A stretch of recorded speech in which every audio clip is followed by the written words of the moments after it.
Music by Dharmendra Sawan.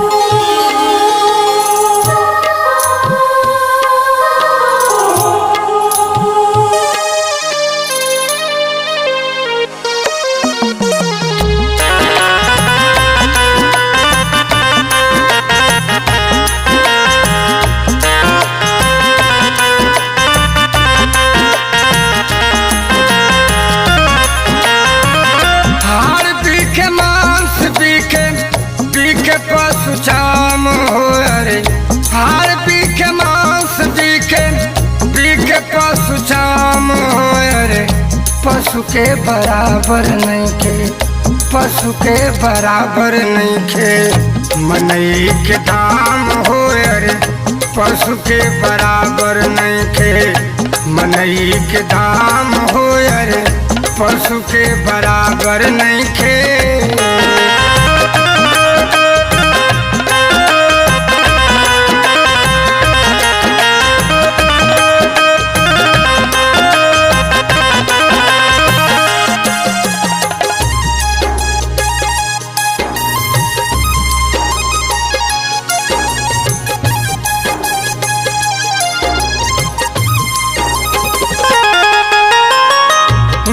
भोजन भोग भय बराबर सबके जाने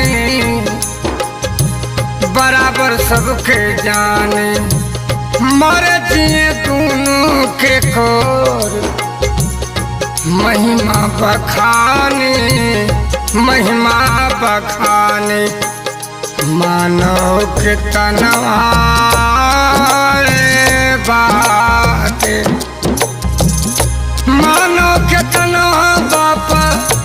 मानो के तनवा बापा सुख कर काम हो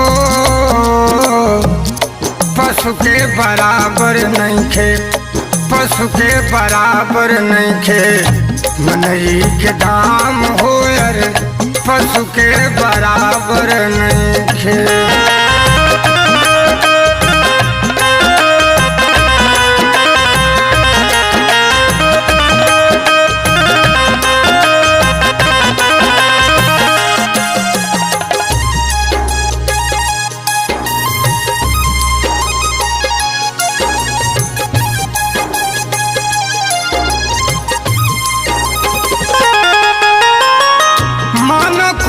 मानो बनना लिखे जाने ध्याने पर ये मानो पशु से बढ़कर करे सैतानी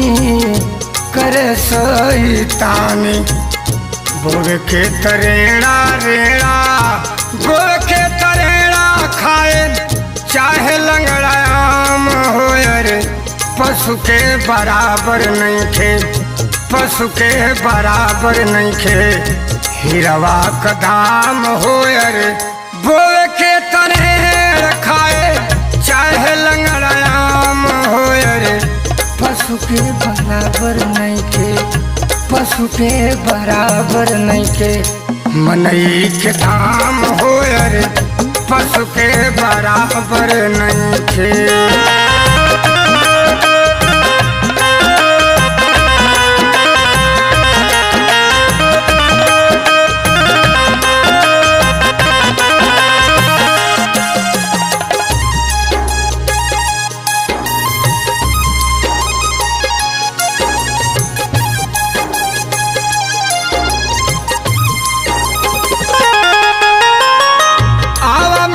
गुरु से बन जा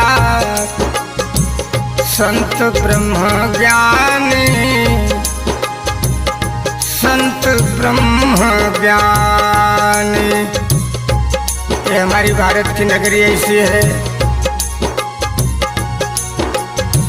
देश नहीं विदेश भी तरसता है कि इस धरती पे हमारा जन्म हो जाए।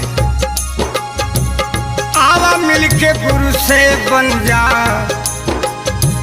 संत ब्रह्म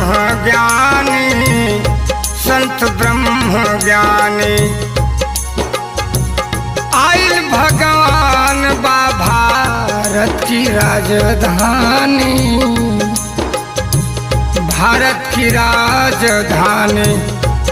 पूजला बनरसी हर, पूजला बनरसी हर, देव हरि के नाम होए रे।